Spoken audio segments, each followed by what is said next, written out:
Did I turn it down? I turned off all of the electronics in the world are turned off. That means turn off your electronic, please. Because I believe it's time for a party. It's time for a party. That's right. We have a question party, and you were invited. Hello, everybody. How are you? Welcome. Welcome to the question party. Glad you're here. Glad you're here on a Wednesday evening, our favorite part of the whole time of the week. How many hours are there in a week? I was going to say, I was going to rattle off like an hour, like the number of hours, and then it just, I don't know, it's at least 150. Let's just go with that. It's a really great time out of the 150 hours or so of the week. It would be just less. Wouldn't it be 145? We're going to forget you said that. 3 days is 72 hours times 2. You're getting the 140s. Then you got a whole nother day. So it's like 160, 170. No, talks about the work week.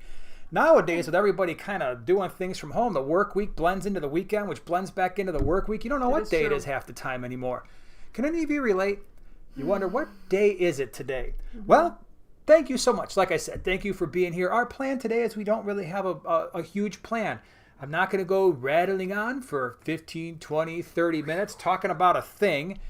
And then we finally get to the questions. We're going to get to the questions a lot earlier today, which I hope will be cool for you. I hope you brought questions. I hope you brought lots of things that you want to talk about. And as we always say, and I see Myrtle is already on his game. Thank you, moderators, for everything that you do. The easiest thing to do if you have a question that you want answered and you want me to see it a little bit easier is you do the little @ you know, the little @ sign with Primetime Aquatics, and then on my screen it lights up orange, and I know that's a question. That's something that needs to be addressed immediately. So a couple things. We do have a few announcements, right? I think announcement number 1 is that you had a video today. I did. It's pond season, baby. It's pond season, and you did some things about pond plants. So if you're a pond type of person, you might want to check that out, and you'll see things about pond plants. So that will be pretty cool. You know what's weird? Hold on, I got to fix something here because Hold on, he's gonna fix something is like totally not working. One of my screens is all messed everybody. up.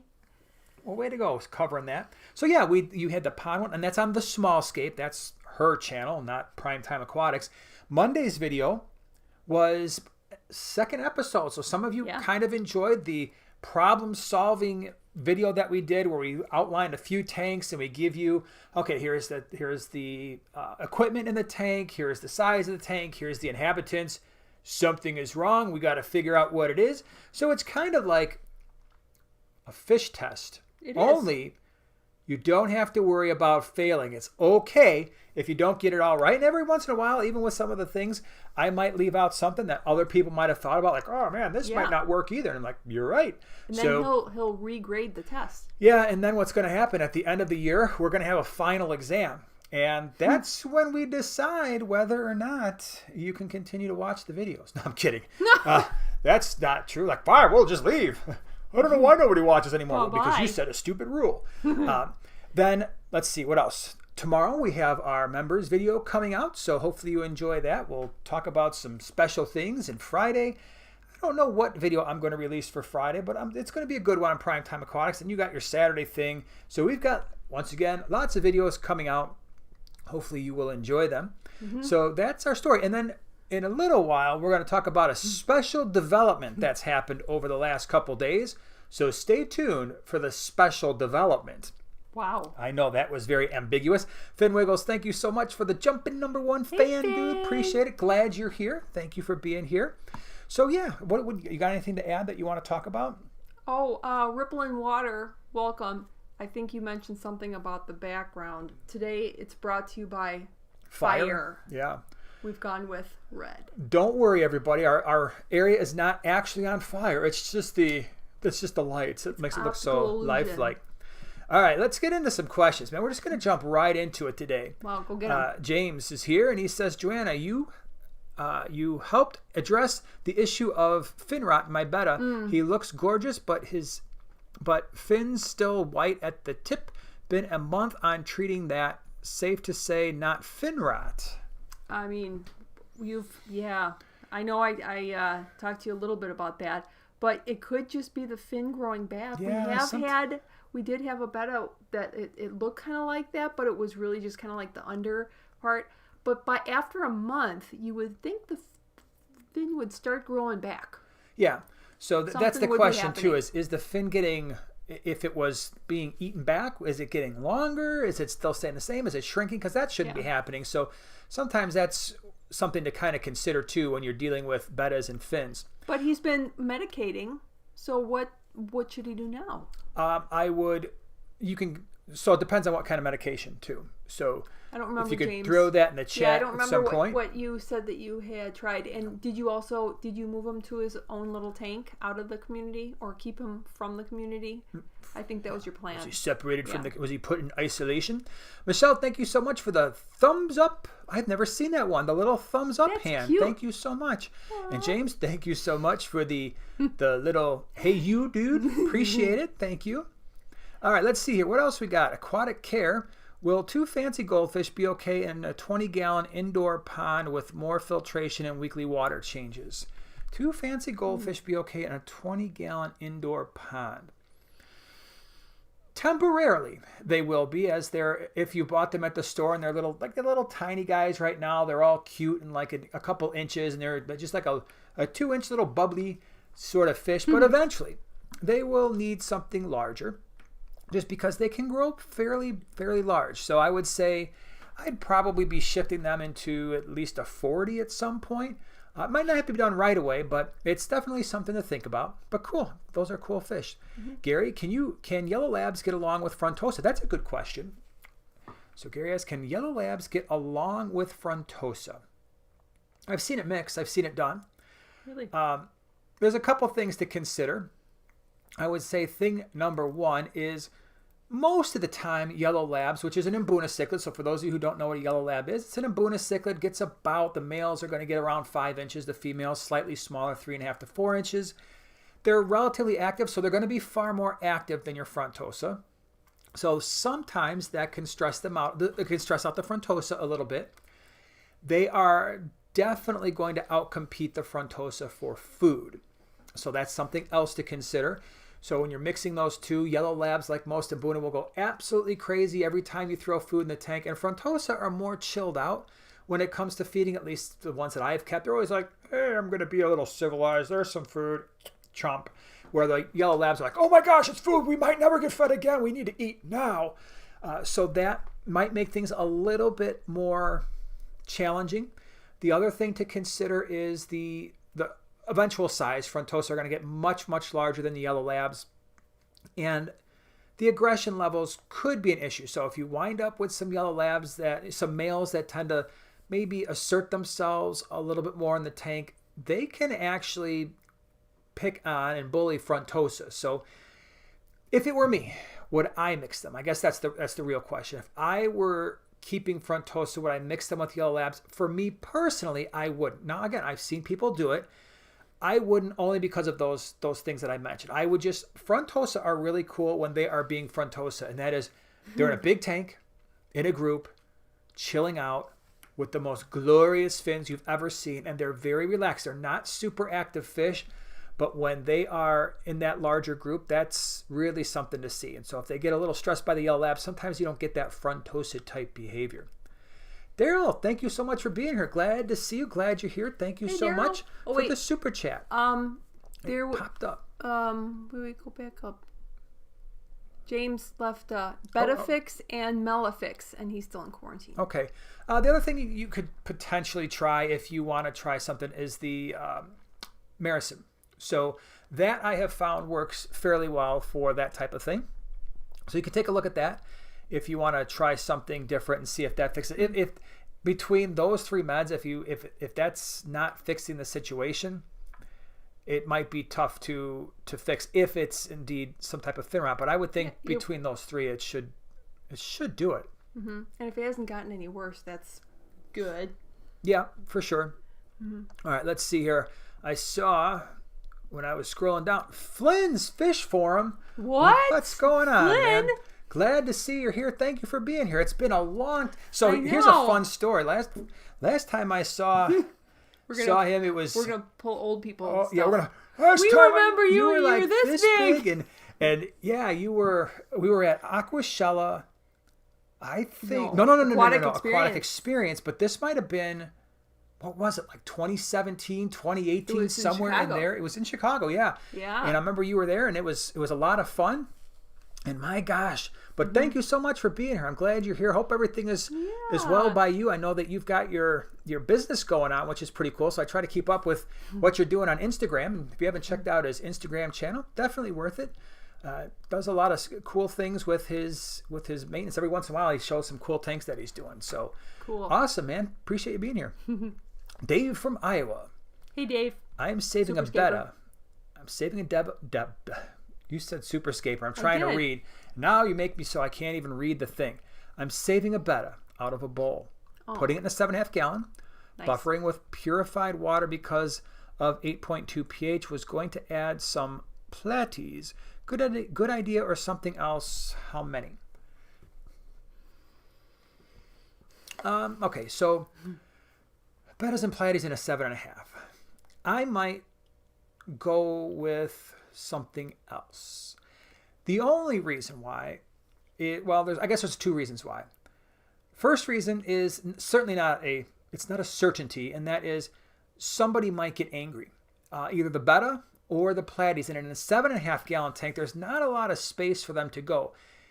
It's probably not as bad when the betta gets angry because the platies are much faster, but if you get an angry platy, and it's very rare that this happens, but if the platy decides to be like, oh, wait, this is my area, man, and starts to fin nip at the betta a little bit, it can happen. I think it's relatively rare. Probably when it comes to aggression, you're more likely to get the betta chasing the platies around. Like I said, the platies are faster, so that might be okay.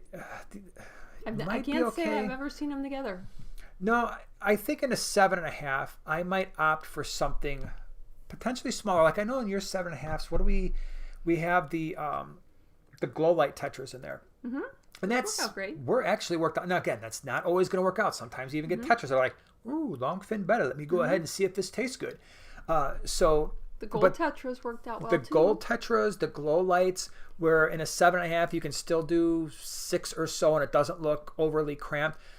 Some of the smaller rasboras, like the lamp eye rasboras, might work out okay. You can try the platies, and I know you've got a number of tanks, so that at least enough tanks where probably you can move the platies around if you need to. So you can try it, and then if you notice anybody's like, hey, their fins don't look quite the same as they used to, then you might have to make some changes.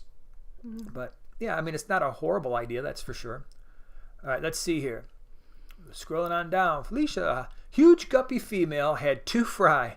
Now nothing for 6 days. She's still pregnant? Probably. I'm just going to assume. Yeah, so guppies, live bearers in general, so guppies, platies, mollies, they'll just periodically have fry. So if they had a couple, you may very well see in a week like, oh, there's more small ones over there. That's cute. So that can certainly happen. Give them some top cover. Make sure they're fed well. Especially the adults, and they will tend to prey on the little babies a lot less, which is probably what you're hoping for. So absolutely. Very cool. All right, let's see here. What do we got? Bob. Bob says, what do you think of keeping coolie loaches with a betta in my son's 5.5 gallon tank? Too small for that? They probably would get along fine, but I do think the 5.5 would be too small for the coolie loaches. They can be extraordinarily active and most likely would just make themselves dizzy running around in circles in that 5.5. For me personally, I like at least a 10 gallon. 20s are even better. And coolie loaches, and you said coolie loaches was plural, which is good because you'd probably want to keep multiples together. And that in and of itself starts creating bioload issues if you wanted to keep, I'm going to keep 4 or 5 in a 5.5 gallon with the betta. And again, they're going to be relatively active. So I might think about maybe in a 5.5 with a betta, you're kind of pushing that lower limit on keeping something with the betta. Like I think for us, what we've done with bettas and 5.5s has been mostly just a mystery stamp. So that's been the extent to what we've kept in a 5.5 with a betta, just because the bettas and that small tank, sometimes they tend to go a little bit crazy. Like, this is all my space. Yeah, pretty much. What you got over there? Anything cool? Let's see. K Stu, have you ever had or bred blue bolt shrimp? No, I don't think so. No, they're cool though. I really like them. Yeah, I like them a lot too. So we've only kept the Neocaridina shrimp in our fish room, so that's the limit of my experience. Two, our water traditionally has been too hard with the pH is too high. So we actually just were sent an RO unit by CoralView, which is really cool. I have to get that set up, and it's one of those things where my semester just ended yesterday. I posted final grades for my students, so now it's like, okay, let me take a breather here before the summer semester starts, and we got Aquashella coming up in June. So in between now and then, there's a number of things I need to get done, and one of them is getting the RO unit set up, which will open up some options for us in terms of the shrimp that we keep, but also some of the fish that we breed. So some of the fish that we have, I've been wanting to breed for a while, but they'll some of them breed. It's like, okay, we get very limited amounts of fry survival. Part of that has to do with the fact that they are either South or Central American fish, and the fried just don't survive in the water that we have for them. So we've got some things coming up that I hope will be pretty cool. All right, what do we got? Oh, there was a question earlier. I don't know who asked it. How you gravel back the Shelly tank? You just do like with the sand, with the really fine sand. You just kind of do the swirl, like the above the sand swirl. Above the sand tornado. swirl. So that there's two ways that I do that. It depends on the substrate that's in the tank. So in the multi 50-gallon low boy, the larger one that's usually in the center of the room, that I think is probably the one that's a little bit more popular. The one that's usually in the center of the room? Yeah, it's usually in the center of the room. Sometimes I just move it over. Sometimes it's in the corner. Yeah. That is in the center of the room. That is pool filter sand. And that pool filter sand that we bought at the time is very, very fine grain. So in that particular case, I cannot have the gravel vac go into the sand. Otherwise, I'm going to be sucking up a lot of sand into our wastewater system, which would be horrible. So for that, yeah, you've got the surface of the sand, and then if this is like the edge of the gravel vac, we just kind of swirl, do the little swirling motion, and that creates enough water flow where the stuff that's stuck to the sand often winds up in the gravel vac. Problem solved. In the 40-gallon breeder, where I set up the multis in that tank, where it's got the background, the 3D background, for that one, the gravel, not the gravel, but the sand is basically like gravel. I think that's the top fin white sandish gravel. I call it sand, but anyway, that stuff is a little bit heavier, so you can actually take the gravel vac and I can go right into that. Now, that's all great, but then of course you've got the shells in there, and I'm sure part of your question is centered around, I don't want to disturb what they've done with their shells. So I would not take my gravel vac and shove it like right into the stand right next to the shells and have them falling over and everything. So generally what I'll do is I will actually go into the sand as long as the sand is not coming out of the tank, and I will gravel vac kind of like normal. But I am aware and conscious of the fact that there are shells. If there's shells in the area, I don't want to disrupt that too much. Right? Not that it does a whole heck of a lot. They'll rebuild that in the matter of 10 or 12 hours. But still, why make them do extra work if they don't have to? So that's kind of how we handle that. I do not worry about the babies for the most part. I know a lot of people are nervous, like, am I going to suck up the fry? At least in our experience, if they're really small, boom, right back. As soon as you put that gravel back in, all of our babies just go right back into their shells. So there's really not much of a chance of them getting sucked up. And the parents will usually go in there if they've got fry, boom, they're in the shells too.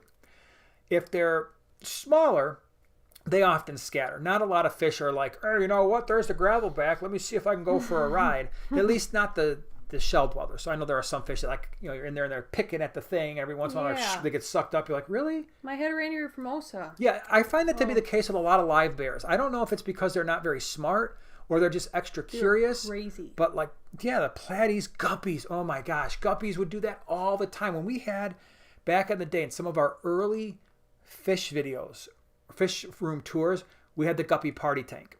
And if you're not familiar with the guppy party tank, that was a 20-gallon where we had some mixed guppies and we threw in some, I don't remember, there was another group in there and they had a lot of fry to the point where there might have been at least a couple hundred guppies in that tank. So it was the guppy party tank. It was just a massive wall of color.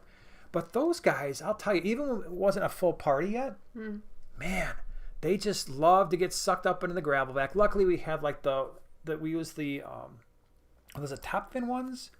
I think they're just the ones you buy at PetSmart or whatever, and they have like that white grate. So if the fish does get sucked in there, you just have to basically just pull it out of the tank. The water goes flying back out along with the fish. Yep. So it doesn't wind up in a bad place. Like, oh, it just went down the drain. That stinks. So that's good. But yeah. All right. Can I get one? Yeah, sure. All right. This is from Joy. It's my favorite word. Yay. Okay. Joy wants to know. Let's see. Me. She wants to know from me. Were you always into aquatics, or did Jason get you involved? It's his fault. No, I was not always into aquatics. Not until really quite recently. And I actually am a gardener, and he sucked me in via the aquascaping. Yes, and then shortly thereafter, as soon as I was hooked with aquascaping, I got suckered in by pea puffers and bettas. And then it was all history from there. But, you kind of represent the very experienced fish keeper, and I'm kind of more of the beginner's kind of plant perspective. You're like the artist perspective. And yeah, small. I'm a fish pusher. That's what I am. And small like, scale. here, you got to try this fish.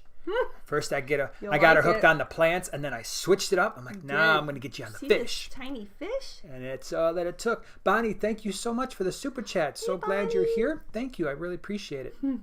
Let's see here. What else? Ty, thank you so much for the super chat. Ty's got a question. Jason, here's a question for you. My parents have a 1,500 gallon tank in the wall of their house. It's empty. If it was you, what would you... oh my gosh. You're asking me to stock a 1,500 gallon tank. Oh boy. I would honestly have to think about that a very long time. Like if it was... I'm obviously not going to think about it now for a very long time. I'll give you some options that would pop into my brain. But if I had a 1,500 gallon tank, I would be thinking about that probably for months before I would actually be like, okay, this is what I want to do. So the plants in there? The first options that come to my mind with 1,500 gallons, I'm imagining, do you remember when we went to the, was it the Branson, what was that? But it wasn't in Branson. No, it was Bass Pro Shops. The Bass Pro Shops by Branson, Missouri. Anyway, they had aquarium. A very, very large discus tank. Very large. Yes. And for some reason, when I'm thinking 1,500 gallons, I'm thinking, okay, this is going to be the ultimate like South American biotope sort of tank where I would probably put 50 discus in there. You'd have a bunch of different types of cory cats. Cory cats that can withstand that temperature, which there are. I would start looking at maybe some higher end plecos that like that warmer temperature. Maybe a big group of German blue rams. I mean, I just go on and on and on. Yeah. That's one option. And of course, lots of plants. Mm-hmm. But then the other thing that I think would be really cool is... anapleps. A lot of them. Yeah, okay. That's an awesome idea. Just only on the top. The other thing would probably be something, obviously, like an African cichlid tank. But in this one, I might very well do Lake Tanganyika with a bunch of rocks, big rocks, a bunch of shells around the perimeter. And you could probably pull off on a tank like that a group of Frontosa. You could have some rock dwellers in there. Yes, would some of the rock-dwelling fry get picked off by some of the medium-sized Frontosa? Probably, but you're talking about 1,500 gallons, right? So a group of fronts, rock dwellers, like some Julidochromis, a whole bunch of shell dwellers. Although I don't know if the shell dwellers would necessarily survive the fronts either. And probably some feather fins, like some ophthalmal tilapia would be another option. The other one that would be really cool would be a massive group of Mbuna. Could you imagine, like, the splash of color? Yeah. That a tank like that would have, amazing. where you just, a tank like that is big enough where you can put, you don't have to worry nearly as much about, oh, I've got some of the more aggressive ones and some of the medium aggressive ones.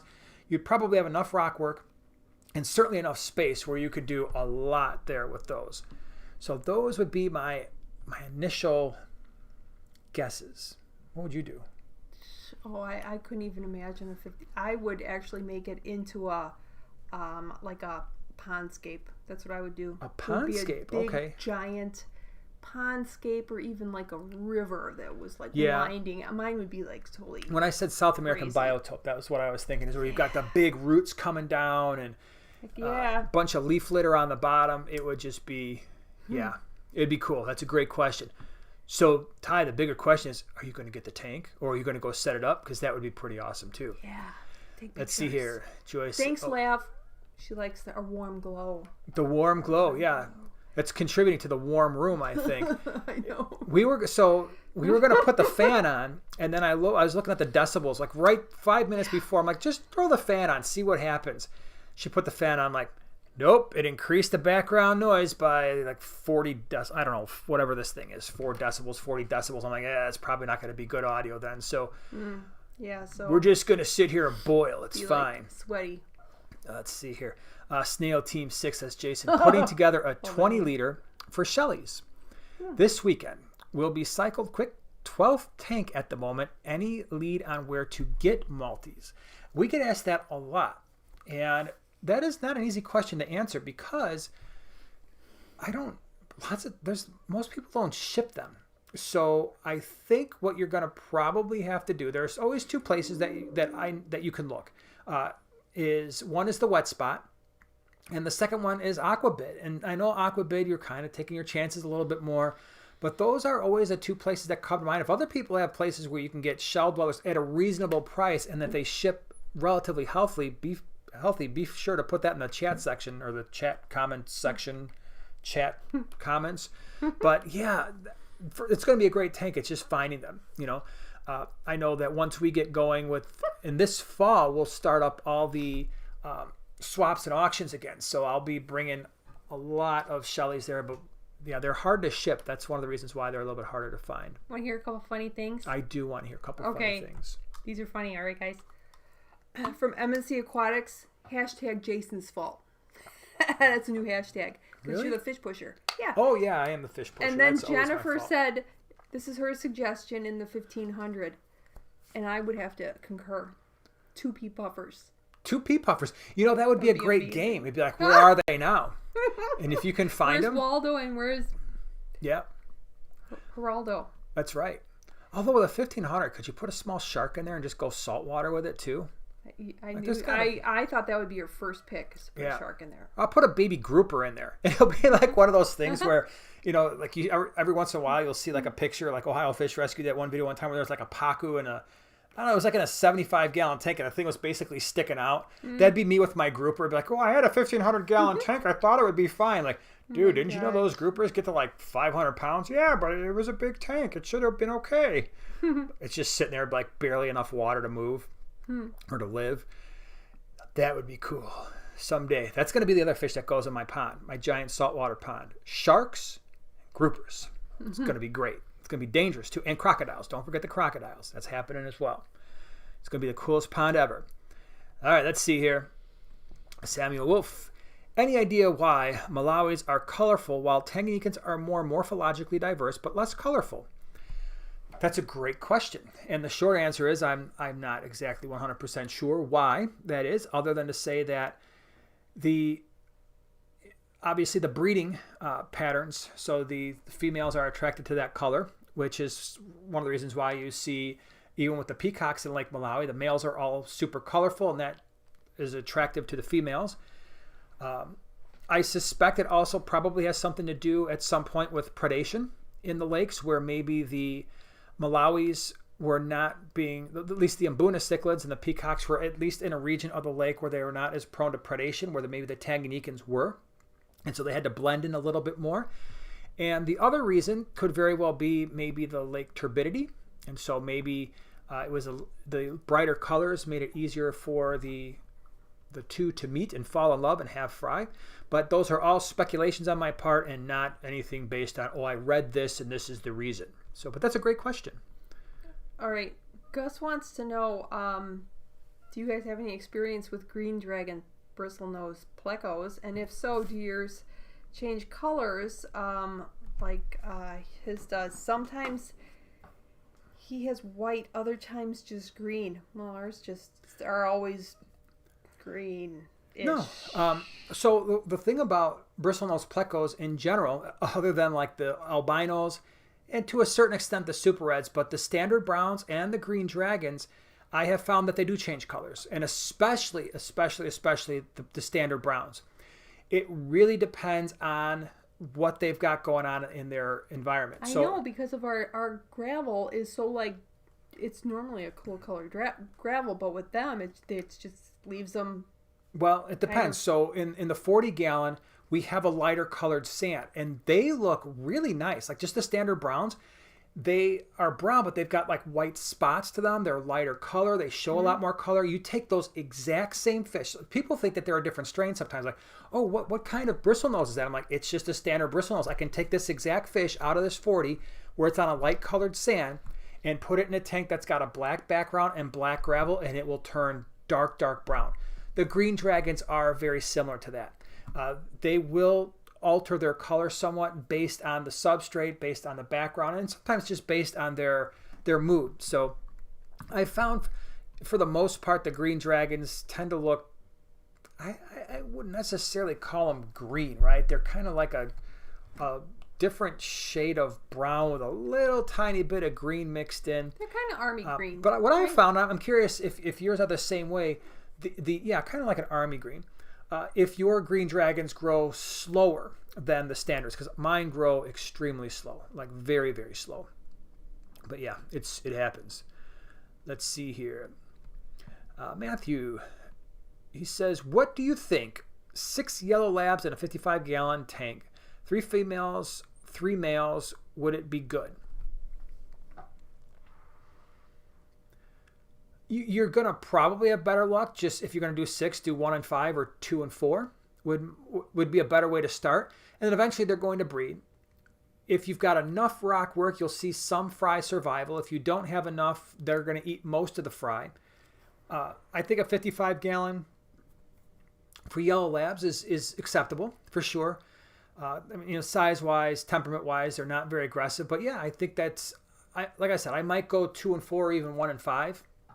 And that might be a better start. But once they get to that critical mass, if the fries survive and you start building that colony up from 6 to 10 to maybe 15 or so, I don't know if I would go much more than 15-ish full-grown yellow labs in a 55. That will tame them down a little bit because there will be a lot less territorial stuff usually. But yeah, it's a good start. Let's see here. Ripple in Water, thank you so much for the super chat. I have a betta with cloudy eye. Put it in a quarantine with salt. Eye cleared up a few days later. When is she ready to rejoin the community? Great question. Well, I'm glad that you were able to deal with that with just using salt. That's awesome. I would probably, usually when a fish is recovering from something, for a couple things first. Sometimes when fish get cloudy eyes, that can be an early indicator of something's wrong with the water. So just double check that. Double check. Now, obviously it cleared up, which is a good sign. Your water in the quarantine tank has probably got the same general parameters in terms of, hopefully in terms of pH and water hardness, but just be on the lookout for the nitrogen stuff. So ammonia, nitrite, nitrate, just make sure that's in line. No ammonia, no nitrite. Nitrates hopefully are around 20 parts per million or less. If it's a planted tank, it can go a little bit higher. But just make sure that the water parameters weren't at all contributing to the cloudy eye. It could have just been an injury and maybe there was a little bit of an infection there. Then, if you know the water is okay in the tank where, the community tank, and obviously if there's no other fish that are sick, that's a good sign as well. I might give the betta another 4 to 7 days just to kind of chill out, eat a little bit, make sure he's okay, and then back in the tank and go. Obviously, if it happens again, then something is there that's causing that betta. It could be sometimes even stress. Long-term stress can reduce the immune response, and that can contribute to problems. Okay, another stocking question. Okay. Hey, y'all. This is from Joe Woodall. So I have a 40 breeder and plan to put an electric blue acara and rainbow neons and need another fish idea to add to this community. Any ideas? Hold on. So it was a 40 gallon breeder, electric blue acara. Neons. You said rainbow neons? Oh yes, rainbow neons. Rainbow neons. I don't know if I've ever... Are they just the regular neons, like the standards? I don't know if I've I don't know if I've heard neons ever called rainbow. All right, so let's just assume that they're about the size of a neon. All right, so electric blue acara, neons, and what? That's the question. What's the question? Need another fish idea to add to this community. Okay. 40-gallon breeder. So, of course, you can do cory cats, some type of cory cat on the bottom. I wouldn't do pygmies. Those are too small, but any of the standard cories that are going to get around 2 inches would be a nice option, maybe a half a dozen of those or so. The only thing to consider is if you're talking about a standard neon and a full-grown electric blue acara. Electric blue acara, generally speaking, are not aggressive fish. They're most likely not going to be chasing the neons around. It's too much work, not enough payoff. And they're not a threat. Oh, wait. Joe meant Pseudomogio? Luminaris? Oh, okay. Okay, that changes things a little bit because that's... Oh, wait, that's not a neon. Oh, so but you're talking about the killifish then, right? Pseudomogio? Hold on. Mm-hmm. Oh, now my computer's frozen. Oh, that's great. All right. Anyway, well, it's froze. Okay. Well, while you think about it, here I was gonna read something, and dang it! Oh, so just so you know, are you gonna look for it? My computer froze up, so I can't. Oh, okay. But just confirm that because the Pseudomogil, I think that's a killifish, right? I don't recognize the name. Yeah. So anyway. Yeah, just confirm that. But with because anything that if it was just a standard like a neon, like a tetra, they would most likely be too small. But if you're getting into any fish that's going to be, I don't know, 2 inches or larger, 3 inches, you're probably better off. But the cory cats will work. Anything else that I would put in there? Any medium-sized tetra that's going to be like an emperor tetra would probably work. The bleeding heart tetras would work. Something that size. And then you just pick one that you really like. Let's see here. Yeah, it's called the red neon blue eye rainbow fish. Yeah, okay. Oh, okay, yeah. Yeah, those would be certainly acceptable. Very cool. Mm-hmm. Yeah, it's a cool-looking fish. Yep. Thank you so much, Gwen, for the super chat. At Primetime Aquatics, can Red Empress Cichlid go in a planted 20 long with Danios and cory? Red Empress Cichlid. The Red Empress, I've actually bred those a number of times. Those are really cool fish, by the way. The Red Empress is a rather large fish, and that's a fish where the males can easily top out at 7 inches or so. I've got some at a 125, and they get big, and they stay very active. So for me, if I were keeping Red Empress, I wouldn't go anything less than a 75 gallon. So just because of their activity level, they are aggressive. Red Empress that's an aggressive fish. So I would say with the Danios in the cory, I probably wouldn't do it if I were keeping Red Empress. I had them in a 75 gallon. If I were, let's say, doing even those fish in a standard all male peacock tank, often, at least in my experience, they wind up being one of the fish that starts to rule that tank. So in our 125, I've got a bunch of OBs, and by the way, OBs, for at least in my experience, tend to be fairly aggressive types of peacock-like cichlids. I've got Red Empress in there. I've got Dragon Bloods. It's just kind of a mix, and I have one Red Empress on one side that is clearly the dominant male, and he's dominant even though some of these OBs are larger. I have another Red Empress that has actually challenged my 13-inch Oscar. And the 13-inch Oscar is like, you know what, dude? You could just have that area. I'm going to go over here. We're going to chill out. I might be able to eat you, but you're just a little bit large. Don't want to stress out my mouth. So Red Empress are big, fast, and can be pretty aggressive. So I would probably not try that because 20 long for them, you're looking at maybe 4 months before you have to move them to a much larger tank. And they'll probably take out the Danios pretty quick. But good question. Glad you asked it. What you got? Ty just wanted to follow up here. So he's trying to get his dad to stock it. Their home is a lodge-style house. Oh, man. And the backdrop is real river rock. Man. So the idea that I think he likes is the South American. Yeah, that's what I would. That kind of a theme. Sweet. Oh my gosh, you're basically you're basically describing what I want. Pseudomogil is the smaller. Yeah, you know what? That's right. That's the. No, I need to look it up because isn't that the? Why am I? It kind of almost looks like some Achilles, the body shape, just like glancing at it. I don't know. How do I feel like I've had this fish? Hold on. Now I need to. See, now every time I do this, my computer gets frozen. And look at my face. It's all. Oh, yeah, that's what I thought. It's we have the. I don't know if it's getting a little warm in here. Yeah, those are smaller. You might want to be careful with those two. Yeah, those are on the smaller side with the electric blue Acara for sure. All right, let's see what else we got here. Chase says, I'm getting a 55-gallon tank. I have some used filter media in my other tank. How long should I wait to add fish after I add the old media? That's a great question. For us, I don't wait. So if I've got used filter media, that means that filter media most likely has beneficial bacteria on it, provided that the used filter media has been in the tank for a while. So if it's been in there for, I consider like 4 weeks to be a good amount of time for a filter to establish itself in a tank. If I'm going to transfer that to a new tank, I have always been able to add fish right away without any problems. The caveat to that is I don't add a lot of fish. So when I add fish to that new tank, I might just add 1 or 2 and wait a few weeks and add 1 or 2 more and slowly build up that bacterial colony. And of course, you can speed that up a little bit by adding the Fritzzyme 7. But if you've got used filter media, you should be okay.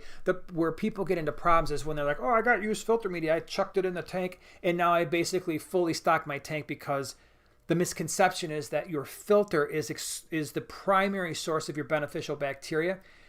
And in many cases, that's not exactly what's happening. In many cases, yeah, you've got a lot of beneficial bacteria in your filter, but a lot of it is actually lining the filter itself, not necessarily the media, but the actual plastic compartment. A lot of it is in the uplift tube. A lot of it is in the return. A lot of it is throughout the established tank on the decorations, fake or real plants, the top layers of substrate, the caves, the driftwood, and that kind of thing, and even the glass if it's not being constantly cleaned. So when you transfer that filter media over to the new tank, you just want to be careful and make sure that you're not adding fish too quickly, and then it works out a lot better, much better. All right, let's see here. What do you got? You got anything in your scrolling? Yeah, all right. So Mohammed wants to know, I have 2 Bolivian rams, and this is a 20 long, by the way. So 2 Bolivian rams, 2 baby apistos, and a honey gourami. What's another fish to add? In what size tank? 20 long. 2 Bolivian rams, 2 baby apistos, and a honey gourami. All right, so a couple things with that 20 long. Keep an eye on your rams and your apistos. Right now your apistos are young, so they're probably not going to want to assert themselves.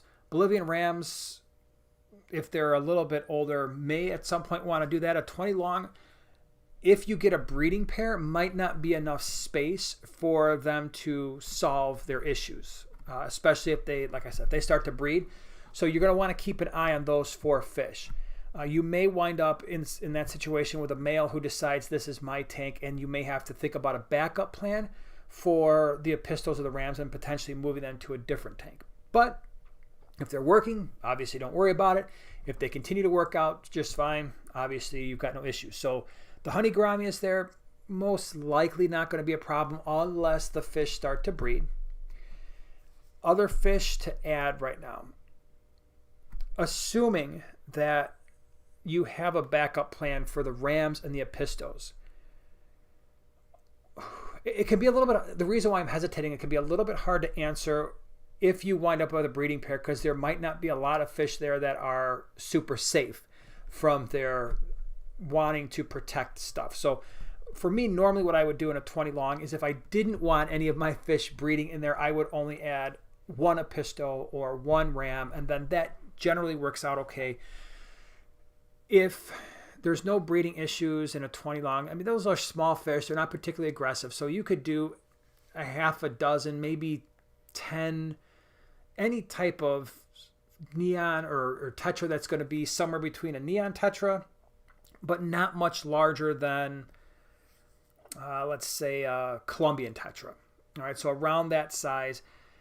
I'm not overly concerned about tetras, fin-nipping, rams, or pistos in that case. So you could do the bleeding hearts, you could do lemon tetras, any of the different variants of like the neon type tetras, whether that's greens, blues, standards, cardinals, depending on your water parameters. Cory cats are fine in that particular case. Your cleanup crew, bristlenose plecos usually work just fine. But no, if you want to breed those fish, the bristlenose will most likely eat the eggs. So that could be a potential thing to watch out for. Otocinclus can work if your water parameters are conducive to that. I'd probably stay away from invertebrates. Certainly shrimp are going to be eaten. You never know how they're going to treat snails. We've had tanks where the snails are fine, but sometimes they go missing later on. So I'm trying to think anything else. And again, if you're going to do some type of tetra, I probably would just do one type and just make sure that I've got 8 to 10 and then just see how that works out. But I wouldn't add too much just yet because you got to figure out how those rams and the pistos are going to do with one another long term. And if you have to start moving stuff around, I wouldn't want to add a bunch of fish and be like, oh, I've got a problem now. I need 2 more tanks to move things around, especially if you get a breeding pair. So good question. Oh, here we go. Thank you so much, Alicia. For the super chat, how often do I change filter cartridges? It says every 3 to 4 weeks on the box, but videos I've watched say change less frequently. Is it a 25 gallon? Yeah. Okay, so that's a great question. That is an awesome question. How often should you change filter cartridges? It depends. It depends on the stocking level of your tank and what the filter media looks like. I generally don't change filter media, or we don't change filter media until the media, I'm talking about filter floss because that's usually the filter cartridges, right? So it's the floss. If it's like got a bunch of brown in it, you can try rinsing it and putting it back. If it's still catching all that stuff, great. Eventually it kind of breaks down after a while, so you have to replace it. If it's a heavily stocked tank, it's going to get brown more often. And so what I'm looking for are a couple things when it comes to filter media. I can always tell. So I've said before, our 2 boys, they maintain the fish tanks downstairs. I will know pretty quickly if they forgot to change some of the filter floss in the tank. And I'll know that for a couple reasons. Reason number 1 is there's a little bit more stuff kind of floating around in the tank. So a little bit more detritus. It just seems like the filter is not quite picking up mechanically what it normally does. And the second thing I will notice is, you know what? The water's not quite as crystal clear, and the sides of the glass might be getting a little bit of white film. So if you let it go a little too long, you'll start to see those things. And then you change the filter floss out. It's like, oh, wow, you know what? That made a big difference. The water's clearing up, and if you've got some type of algae-eating fish, it took care of the stuff on the glass, and everything worked out great. So to answer your question, I know I'm not giving you a straight answer, or an easy answer. The main thing is, what does the filter floss look like? If it's getting kind of nasty and brown, it's time to change it. If it looks like, I just put the thing in, like I know like the Marineland stuff, it's got like the blue filter floss, and I'm like, well, it still looks mostly blue, so back in it goes, right? And I just keep doing that. If it's 2 months later and it's still mostly blue, or I rinsed it out and it looked pretty good, I just keep it.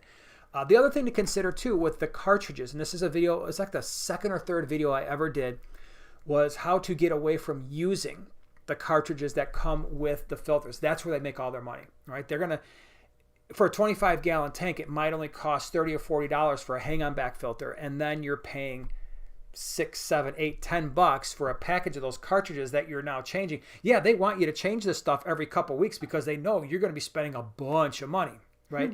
So it's like what normally happens for newer fish keepers is step 1 is, okay, I got this hang-on back and I've got these filter cartridges, and I figure out, okay, how often do I need to change them? And they go to the store like a Petco or a PetSmart, and they pick up the new cartridges and like, well, that's kind of expensive. Then they go to Amazon and they're like, okay, well, now I can find these cartridges a little bit less, especially if I buy them in a larger quantity. So that was great. I saved a little bit of money. And then it's like, you know what? Wait just a second here. I don't actually need to put this cartridge in this thing. As long as I have filter floss, or if you're using biomedia, I put that in there in a filter bag. That's every bit as good. And I think that's where you save a lot of money. And I did a video on how to save money on filter cartridges. And basically it's you go out either on Amazon or you find a place that sells the bulk filter floss, and you just throw that in the back of the tank and you stop buying the cartridges, and I promise you will save lots of money. So It's a good thing to do. All right. I got one here. All right. Felicia wants to know, sorry for me again. 20 long rescape. This is funny you're asking this. 20 long rescape. Middle island scape. 2 islands at each end of the tank with an empty middle or something else. Well, that's funny because I myself am deciding between those 2 options. So I don't think something else. I think both of those are really great because I really do like to add land to any of my aquariums. Just like out in the gardening world, I like to add water. Gotta have both. So good luck choosing. I just usually like to try and hide the filtration and all that stuff. So if that helps you at all. But yeah, either of those are really cool. Just probably thinking how you want to see the swimming pattern too. Do you want to see them kind of circling a center island, or if you're also look at the viewpoint, like where are you looking at the tank? Where is the tank situated? How are you going to see like the best action? Good luck. Should be really cool. Yep. By the way, before I mentioned that I had a thing I wanted to talk about real quick at the beginning of the live stream, and then I almost forgot about it. Oh yeah. If you follow us on Instagram at primetime_aquatics or on Facebook, the Primetime Aquatics page. Some of you might know this already, but I am actually going to be doing a presentation for Aquascaping in Florida. So if you are going, hopefully you'll stop by there. I think they've got me slotted for the Sunday afternoon at 3 p.m. time slot. And we're going to be talking about how to save money in the aquarium hobby. We'll be doing it live in person. Hopefully I'll have a chance to take some questions and meet people. So if you're going to Aquascaping in Florida in June, which is just a few weeks away, because what is it, the 12th and the 13th? 2.5 weeks away only. Isn't that crazy? Well, when we leave, right? But the actual event is I think it's the 12th and the 13th, somewhere. It's that true. 12th, 13th area. So yes, I will be doing a little presentation on how to save money in the aquarium hobby. Hope to see you there if you're headed that way anyway. It'd be cool to stop by and say hello and be able to answer some questions in person potentially. So, Marty, thank you so much for the super chat. Really appreciate it. Glad you're here. Thanks for being here. Appreciate the super chat. Appreciate everybody's support. It just goes right back into the fish room to try to make it better for you. Wait, I have to add something. Hey, Marty, I just was thinking about you today because I know you work at a Dollar General. Is that the one? Anyways, they had at Christmas time. They had the cutest little nutcracker pens. They look like little nutcrackers. They're adorable. Anyways, I was just thinking about that. Nice. Because he was talking about it. And I'm like, I only go to Dollar Tree. Anyways, so just a tip. Go to Dollar General too. Go to Dollar General. All right, let's see here. I feel like I missed some stuff. Hold on. Ripple and Water, thank you so much for the super chat. My antlers stopped normal activity and stayed in a shoal at the top of the tank for 2.5 days, except for a pregnant female after she gave birth. They were back to normal.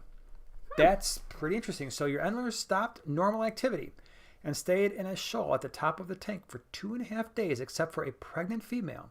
After she gave birth, they went back to normal. That's very interesting. I don't know. Give them the boot? Yeah, right. Say, head up. That's an interesting behavior. I don't know if I've ever witnessed that from any of our live bears. I can't say that I have. So that's pretty cool. That's something a little different, I think. Sometimes fish can be a little weird.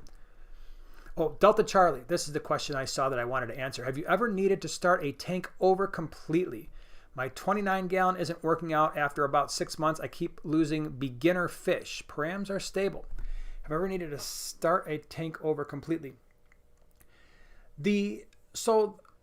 Not that I can recall, like that I needed to because something was really off. The one time I kind of did that was when I've mentioned before, the 125 that was in really bad shape where something got in there, some type of parasite that wiped out first some some red spot gold severums, and then my Geophagus wine milleri colony, then my Geophagus brasiliensis. I didn't break it down because that was going to be a lot of work. Instead, I went really extreme with the temperatures. I put the temperatures up to 92. I more or less quadruple dosed every med I had, which was a combination of ICX, General Cure, and levamisole.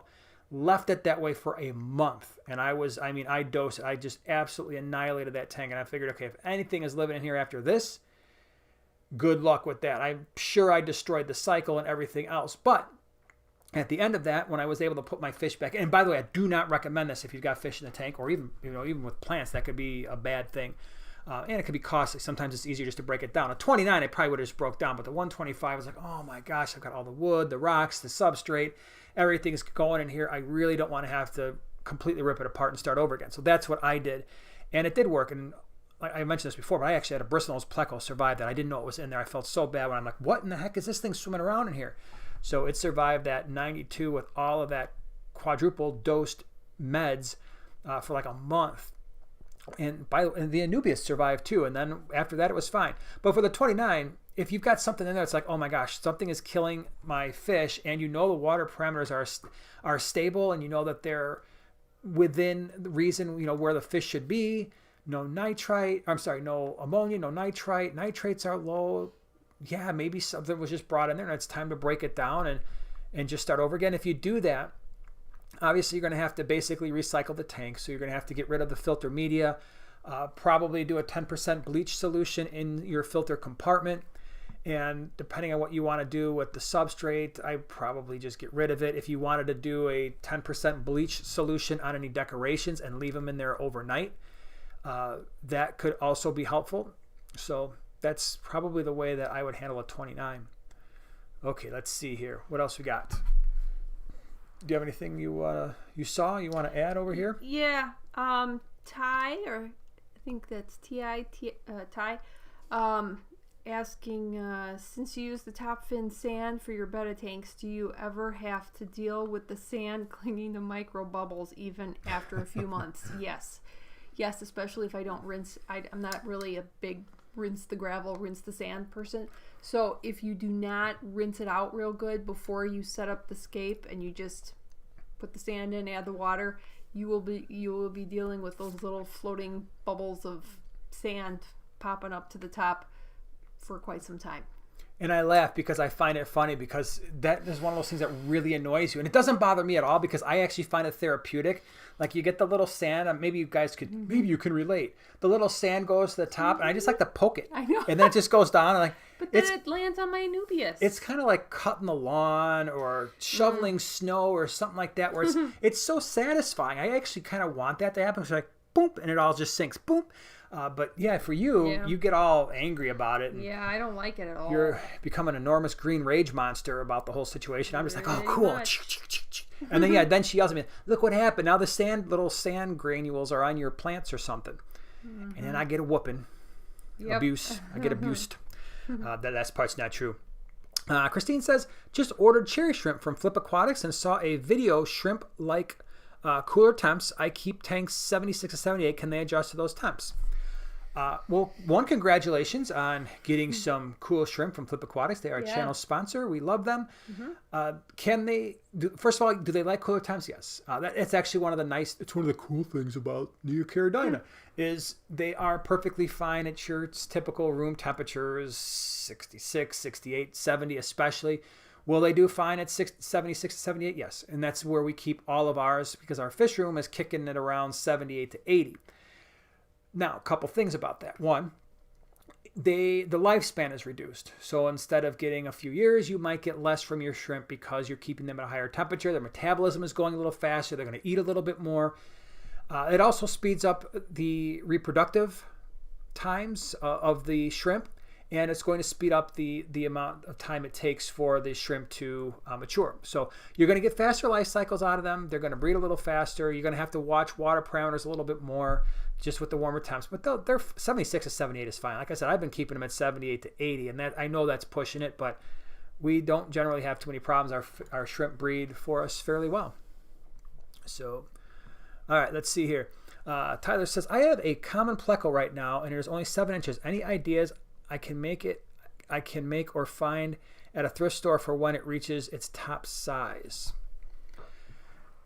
Common pleco, 7 inches. I've seen those things get pretty close to 18 inches. So if you're looking for something to, how to house it, that's not a tank. I mean, you've got, people make the plywood tanks and stuff that could be like, oh, I've got some, and that's not necessarily an easy thing to do. It's certainly not a beginner thing. And I've even thought about it and then kind of like, do I really want to take the chance here?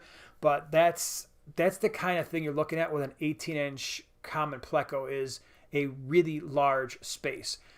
Possibly a pond would also work. I don't know if that's necessarily a thrift store thing, but if you've got like a larger pond would work for sure.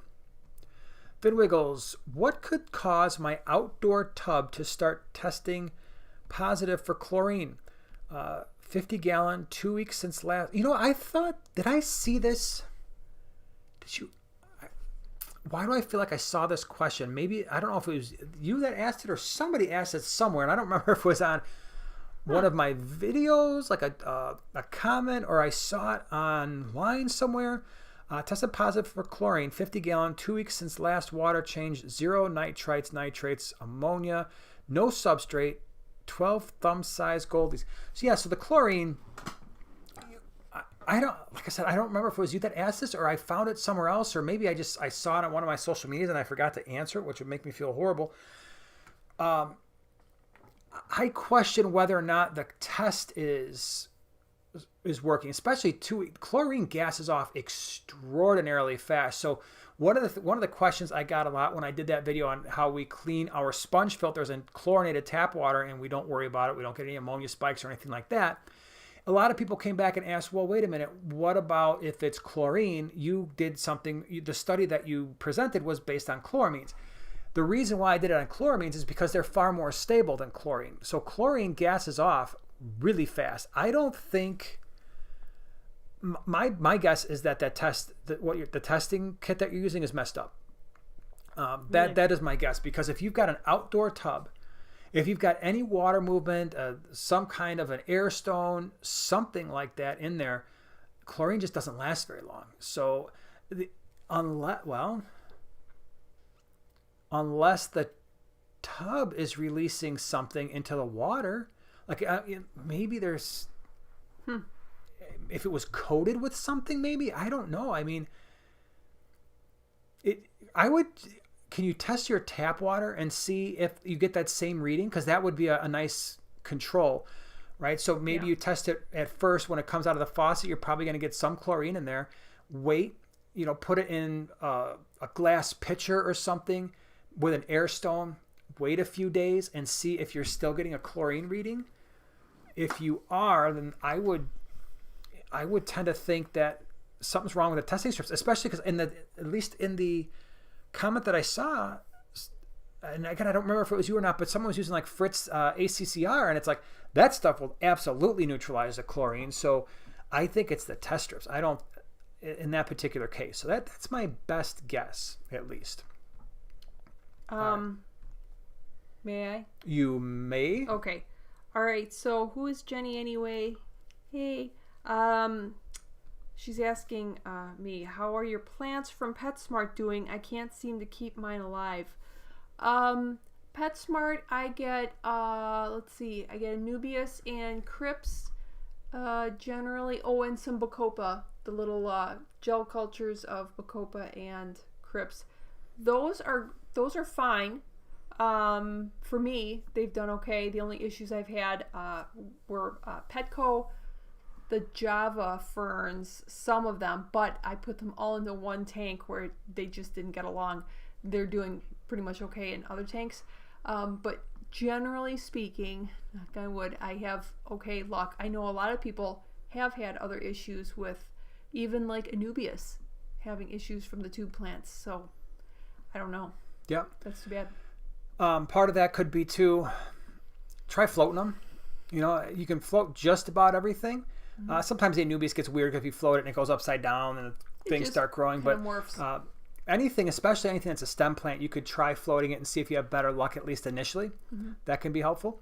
Sometimes I just I literally put them in a glass of water or like a vase, just with plain water. No anything. Yep. For a limited amount of time without food. Windowsill. Yeah. Gerald, thank you so much for the super chat. Appreciate it. Betta lays on the bottom. Been that way for weeks. Moved from larger tank to a smaller tank as well. Treated for parasite in a 6-gallon planted tank now. Thoughts? So there could be a few things going on there. Thing number one is temperature. A lot of times if bettas are kept at a temperature less than, let's say, 76, 78 degrees, as it cools down, they stop eating. They get very, very inactive. And so a lot of times what people will be told at a pet stores or they'll see the bettas and the cups in a pet store. It's like, well, there's no heater in there. There's no filter. Therefore, I can take my betta and put it in a tank with no heater and no filter.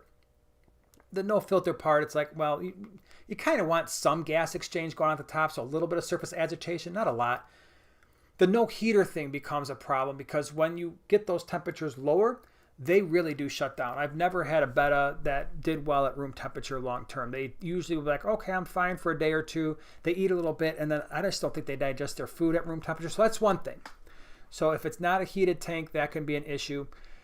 Second thing is look at water flow. So the other thing that will cause a betta to go down to the bottom, and I'm looking at non-parasite related things first, right? I always say when it comes to figuring out what's wrong with a fish, I always start simple and then work my way back from there. So the first thing is simple stuff. Is the temperature correct? Do I have proper water parameters? So another reason why they could be down at the bottom is, okay, how's my ammonia? How's my nitrite? How's my nitrate? Are those things in line? 0 nitrates at 20 parts per million or less. Okay, that's all great. Check that all off. How is my pH in my KH, my water hardness in my pH? Is that within reasonable parameters? And bettas are fairly tolerant. So is my pH somewhere from the upper 6s, even close to an 8, and they'll do okay? Is my water hardness somewhere between, 3 and 12 at least, and they will probably do okay. If we start getting closer to the extremes of any of those, then that could be an issue. Then, of course, I already kind of have mentioned this. What is my water flow like? Do I have a filter that is pushing a decent amount of water, and therefore the betta is just really struggling to swim around or go to the top, in which case they tire out and they just stay at the bottom. So once we get all of those setup issues kind of taken care of, other thing is, are there other fish in there that are stressing out the betta? They're too active, so the betta's like, you know what, I'm just going to chill down here. I'm kind of a shy guy, and so I'm going to stay at the bottom. Once we get beyond that, then we can start looking at, okay, well, what did I feed my betta recently? Is there anything that I fed them? Was I giving them too much protein, and now they're a little bit bloated out right now, and so maybe we start looking at the parasites thing. You said you treated for parasites. Parasites can be difficult because a lot of the meds, and this is something that I don't think we talk about this enough in the aquarium hobby, a lot of the meds that are used to treat internal parasites have to be at really relatively high concentrations to actually do something useful when we're trying to get meds into the digestive system of a fish. So when it comes to treating for internal parasites, one of the things that works the best, unfortunately, has to be done early enough so that the fish is still eating, and that is the medicated foods. And so if you get foods that are treated with the antiparasitic medications, they have to be infused with that. And then once they consume that, the meds are in their digestive system, and then the meds have the ability to interact directly with the parasite and prevent the growth. If you're putting it in the water, that becomes a little bit less effective. So I know I didn't give you the exact answer because these things are really tough to answer unless you've kind of got a really solid history on it. But that's kind of where I'm coming from. Certainly the things that will work for the parasites, of course, is things like General Cure, metronidazole. But the metronidazole flakes, to me, work much, much, much better for internal parasites than just the powder. And then levamisole is something that has worked for me as well. So I hope that kind of helps, gives you some direction. I know it's tough to say, okay, do this and it's going to be fine 100% of the time. All right, let's see here. Amanda says she has the same issue with her pond, chlorine. Really? And Finn said hers is a galvanized. So, I wonder, could a thing be coated with something? I wonder. I don't know. It's very odd.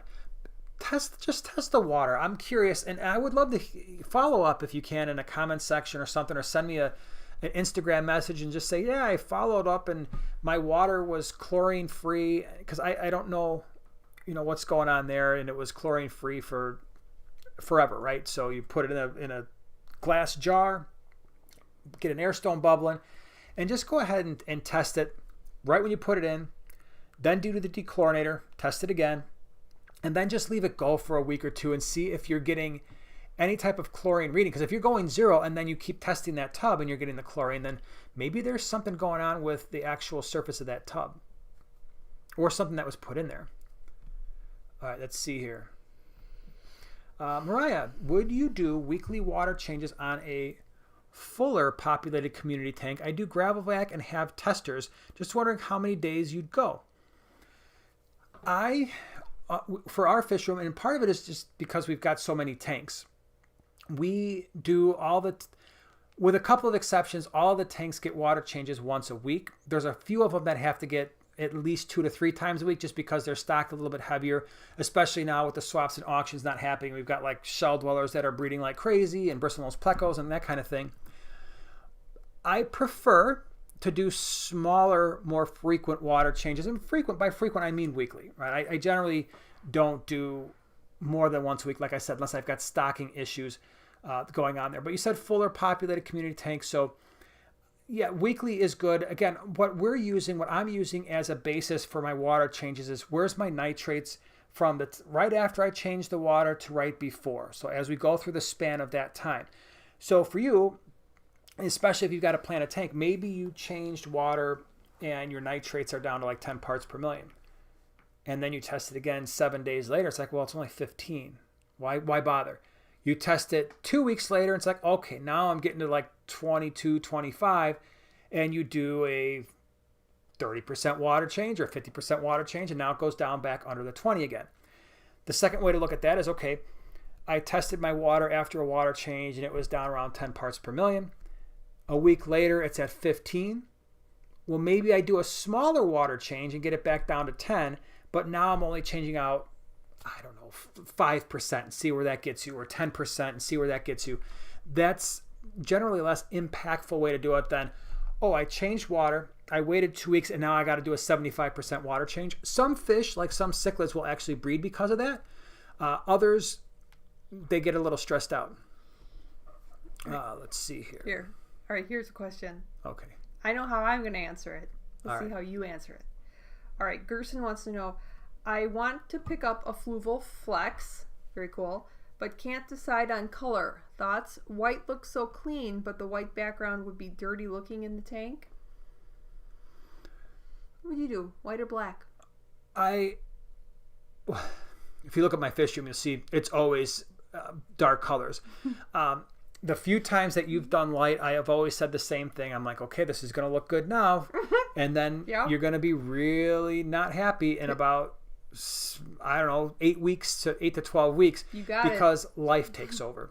Yeah. Algae. And algae is the big one. Mm-hmm. So the lighter backgrounds, and this is something that I think can be misleading when you see these really nice aquascapes. They're like these great things, and those lighter backgrounds kind of make it look like, there's just endless amounts of space, right? Because the eye just looks at it like it just keeps on going. And that looks amazing, and sometimes you can backlight it, and that looks even better. For the average aquarist, what winds up happening within 3 months is like, you know what?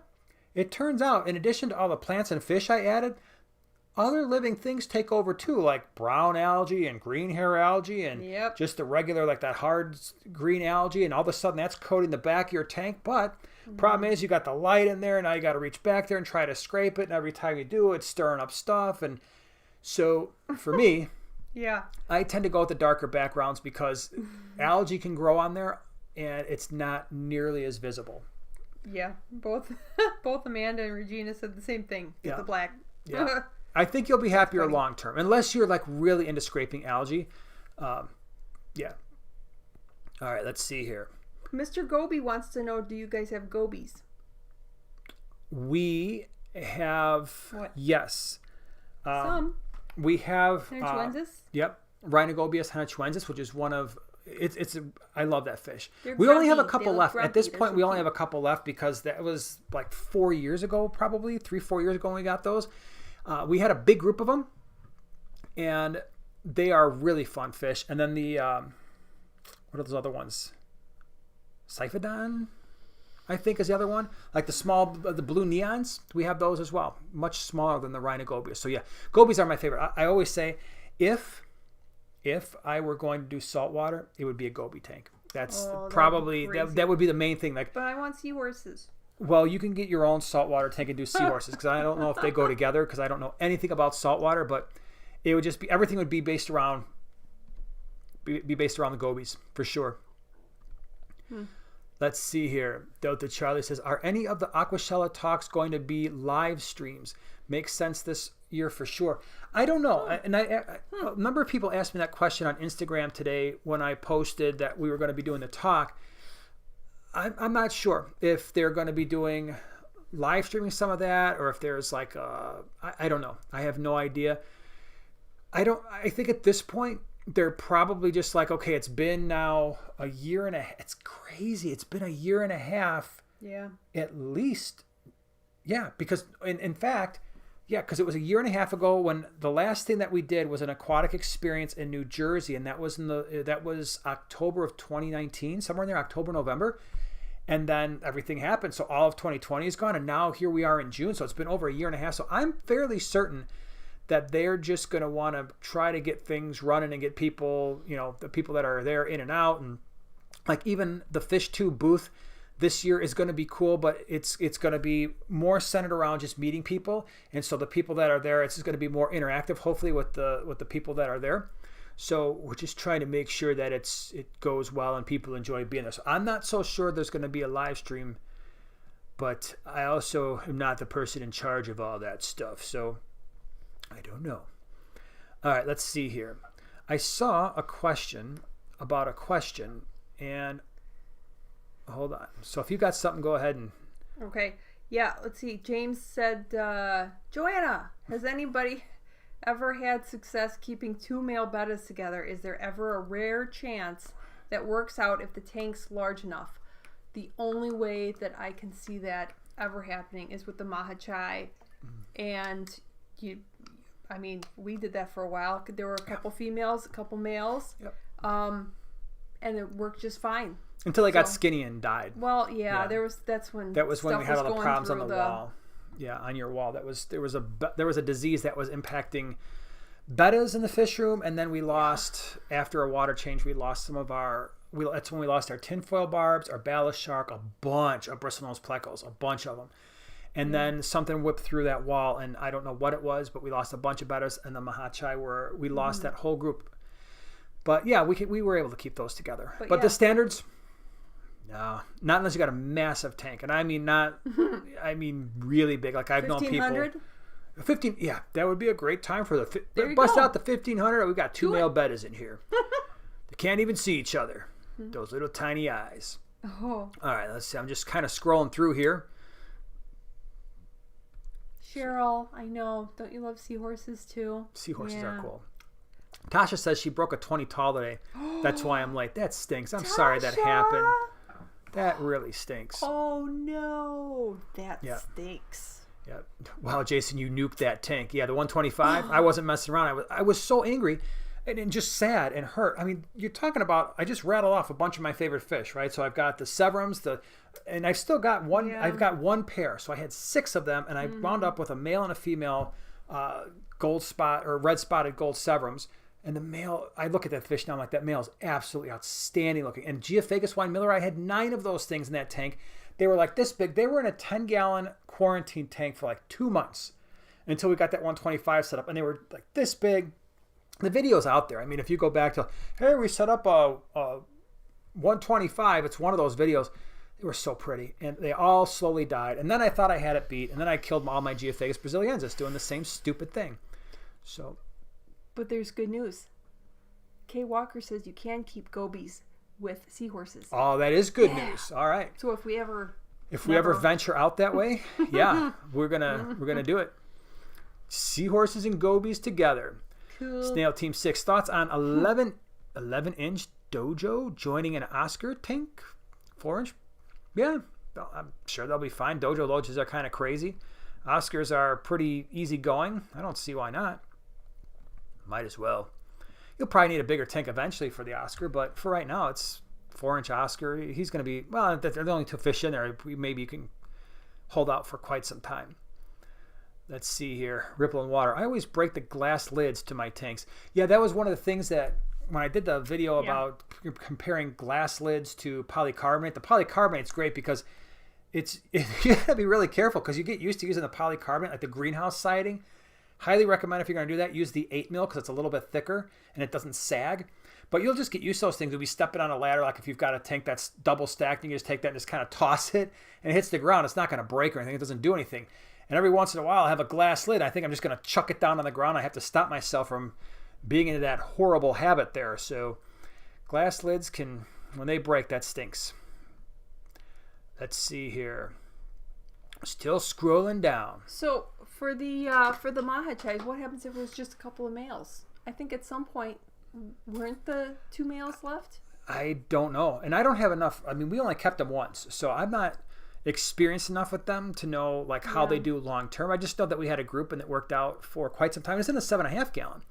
And they were working out okay. But we got those from Creative Pet Keeping, Kasha, and I think she might have been separating them at one point just because there might have been issues like long term with the males, but I don't recall like 100%. Let's see here. What else do we have here? Chris says, did I miss you answering my question? I don't know. I don't remember the question. What was your question? Leave it again. Leave it down there again, and we'll see if I can catch it on the go around. Just do the at Primetime Aquatics like you just did, and I'll try to catch it. All right, let's see here. And part of the problem is I'm scrolling down here now, and I always kind of get stuck halfway in the middle. Yeah. And now I'm like probably way, like not even close to the more recent questions here. Carolina, what do Cory catfish like best? I don't know. Depends on what it's all about. Louis says, love your guys' videos. Definitely informative. I'm new to this hobby. Thank you guys. Well, thank you for being here. Appreciate it. And if you are checking out YouTube type videos on your hobby, that's going to hopefully save you a lot of time and problems. For new hobbyists, I always say there's 2 things that are probably the most important. One, have patience. Have patience when it comes to cycling tanks. Have patience when it comes to adding fish. Do your research. Make sure your fish are going to go together. And understand the nitrogen cycle or the nitrification process. And you're going to prevent a lot of potential problems. Yep. And Finwiggle says, galvanized tub water comes out of a well. 0 chlorine. Yeah, man. I don't know the galvanized tub, but there's got to be something in there. There must be something that's releasing something that's setting off the chlorine thing, the test. All right, let's see. Oh, Katie says that she's in the Milwaukee area, and they have multis at Aquatics Unlimited. Nice. Yeah, we did do a tour there. Yeah, Aquatics Unlimited is great. It's one of our more favorite places to go. Yeah. Big selection of fish. And the people there are pretty nice in our experience. Yes, they are. Mohammed says, will Bolivian ram cichlids eat platy or live bear or fry? Most likely. Not that they're going to make a special effort necessarily, but I could definitely see platy, and most live bear or fry are pretty small, so guppies and platies, and they're opportunists, so they will probably try to eat some of the fry, especially if there's not a lot of top cover. So if it's something where you're trying to keep a lid on platy fry, you don't want them, then just remove any top cover for the fry and they're going to be snacks. If you want them to survive, then you'll probably have to, just to maximize your success, you'll probably have to remove them as you see it. All right, I think we'll answer a couple more questions, a few more, and then we'll call it a night and let everybody get to their rest of their evening. I don't recall. Did you answer David's question? I don't know. The super chat. You guys are awesome. Can I have 2 bristlenose pleco with 10 African cichlids? Oh, I missed that. I'm so sorry, David. Thank you so much for the super chat. Well, because this stupid chat thing is skipping around on me, and thanks, David. He got stuck. I don't know how to work the super chat very well. Maybe we're gonna have to switch seats someday. Thank you. You guys are awesome. Can I have 2 bristlenose plecos with 10 African cichlids in a 60-gallon tank? I generally have had good luck with the combo. A 60-gallon tank is a 4-foot tank, 10 African cichlids. I'm assuming that you're probably going with Mbuna. I've got them mixed in a 75 with no problems. We've got them mixed in a 55 without any issues. I think to maximize your success, rock work helps, especially when the bristlenose can kind of slide their way in between the rocks and just kind of be left alone if they want to be.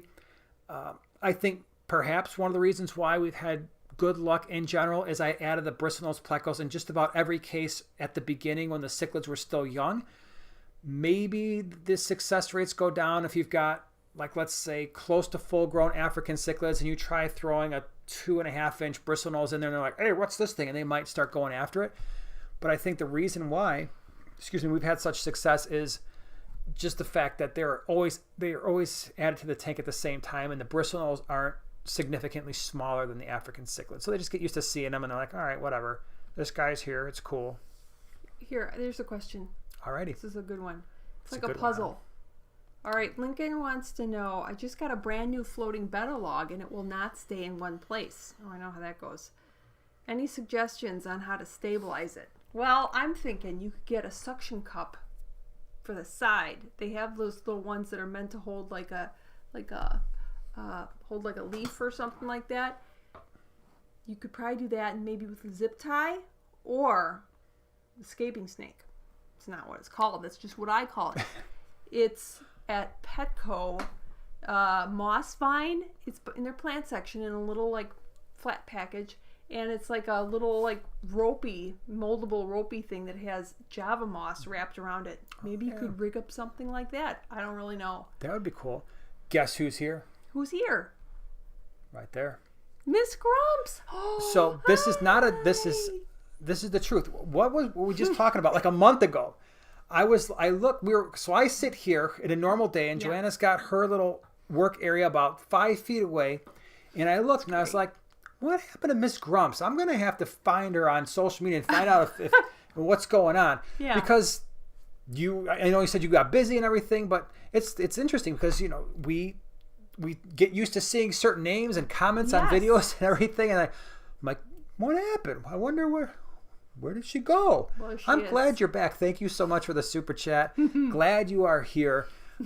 So just so you know, when you guys leave comments on videos constantly and stuff, or you're in these chats on the live streams, we know your name. Yeah, you're like superstars. We get used to you, and then all of a sudden, if somebody goes missing, we're like, where are they? Are they okay? Should we check on them? Yeah. So glad you're here. All right, let's see here. Let's go. Jason says, nice name, man. A friend of mine just got some Neolampologus burchardi, and I've fallen in love. Will they beautiful. Live in my Tanganyika biotope tank along with my Maltese, Julies, and Lelupai? Water parameters, personality, they're fine. The only issue and it depends on the size of the tank. So if it's smaller than, let's say, a 4-foot tank or a 40 breeder, you dropped your phone. Now it's going to be all awkward if you try to pick it up again. So the only issue if it's less than a 4-foot tank or a 40 breeder is they love to breed. I mean, those burchardi, they breed like rabbits. They're like fish rabbits. So the issue there is then they start kind of competing with the... Excuse me. Right in the middle. I was in the middle of an anecdote. I'm just kidding. What movie is that? I was going to ask them and you ruined it. Sorry, that's such a weird quote. Anyway, nobody's going to get that. I know. But anyway, yes, they're awesome fish. Personality-wise, they'd work out fine. The issue is going to be if you get a pair and they start breeding. And then what happens is the smaller fry protect the even smaller fry, and then it just kind of... Eventually, what you wind up with is a tank full of burchardi, and everybody else is like, man, what happened in here? I got nowhere to go. In a really large tank, it's going to take longer for that to happen, but they are really pretty fish. And by the way, if you like the burchardi, look at the daffodils. Ooh. Look at the daffodil burchardis because they get even more color. And I had those in a 37 one time. And oh my gosh, they were so awesome. Well, they were awesome until the heater crashed and the tank went down into the 60s and they all died. But they were cool before that. Yeah. So, all right, let's do 2 more, huh? What do you see? Pete says, do opaline gouramis have to be with special tank mates? Tank mates? What's so funny? I just read Night Rider's comment. Hold you on. can get to that after. Okay. Opaline gouramis are pretty aggressive. They're not. I do not consider them to be a standard community fish. With the opalines, the golds, and the blues, I generally try to keep them with mellow South and Central American cichlids. I have found they don't generally do well with fish that they can chase around a lot because, so things like swordtails, platies, most live bears, they'll chase tetras around from time to time. They can be a little bit angry. So I generally like to keep them in larger tanks, like 4-foot tanks and greater, and with some semi-mellow, I'm not talking about like Jack Dempsey's or Green Terrors or something like that where they're going to get ripped apart, but Severums, Geophagus, what else? Cryptoheros type cichlids, firemouths. That tends to be the better situation for them. All right, what was so funny? Night Rider. I can vouch for Jason. I have seen him slanging at fish swaps. He is a serious fin pusher. Yep, that's true. He is. It is true. Yeah. Hope those things start up again. Well, I hope that they're going to start up in the fall. Most likely. Like I'm 90% sure we're going to start having those again. Can't wait to see people at those as well. It's going to be pretty cool. Ms. Grumps is a primetime partner / primate / prime timer. You are many names. PTA. Welcome. We'll have the video out tomorrow. I hope it will be cool and that you like it. Thank you very much for being here. All right. One more. James Green says, thanks to Primetime Aquatics for hosting this event, and thanks to Mary Page and Riddle. Yes, thank you, guys. It's very much appreciated. Our wonderful moderators that come in. And what about the Primetime team? The Primetime team. We team. just keep adding stuff. So, yeah. All right. I think we're going to call it a night. We're right at that hour and a half, which we always said at the beginning, well, we'll do it for an hour. And here we are, an hour and a half later every single time. But thank you. Thank you to everybody for all the super chats, to the moderators, to the new Lurkers. members. Yeah, for everybody who's just kind of chilling out, Amanda, listening. You were lurking. Yep, everybody was just kind of chilling out. Discus Addiction, thank you so much also for becoming a primetime partner / primate / prime timer. So we will see you all next week. So next week, Wednesday, same time, same place. We'll see you then. Tesla, thank you so much for the super chat. Really appreciate it. All right, everyone. You guys have a wonderful night, and we will see you next week. Bye-bye.